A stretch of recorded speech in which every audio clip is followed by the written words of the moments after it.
মালদা জেলার মিল্কি গ্রামীণ হাসপাতাল পরিদর্শন করলেন অ্যাসিস্ট্যান্ট সিএমওএইচ ডক্টর হেমনারায়ণ ঝা।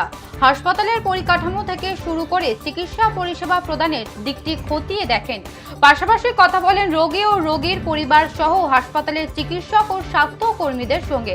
এরপর সংবাদ মাধ্যমের মুখোমুখি হয়ে জানান, মিল্কি গ্রামীণ হাসপাতালের পরিষেবা স্বাভাবিকভাবেই চলছে এবং হাসপাতালে আগত রোগীরা যথাযথ পরিষেবাও পাচ্ছেন। তবে আগামী দিনে মিল্কি গ্রামীণ হাসপাতালে যাতে আরও উন্নত চিকিৎসা পরিষেবা মেলে তা নিশ্চিত করতেই শুক্রবার তিনি পরিদর্শনে এসেছেন।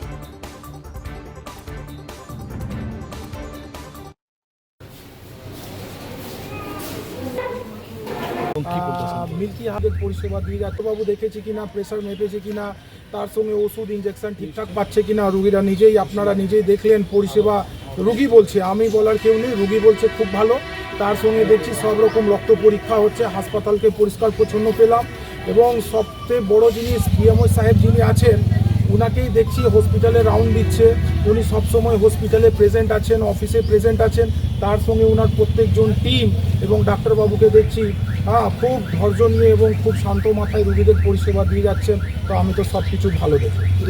আমার প্রকাশ থাকবে স্বাস্থ্য পরিষেবাকে আরও মালদাবাসীর জন্য, মিল্কিবাসীর জন্য, মানিকচকবাসীর জন্য, পুরো মালদা জেলাতে, যেটা আমার মালদা সদর সাব ডিভিশন আছে, এখানে স্বাস্থ্য পরিষেবাকে আরও গুছিয়ে তোলার এবং মানুষকে অন্যতম বেস্ট ট্রিটমেন্ট দেওয়ার, যেখানে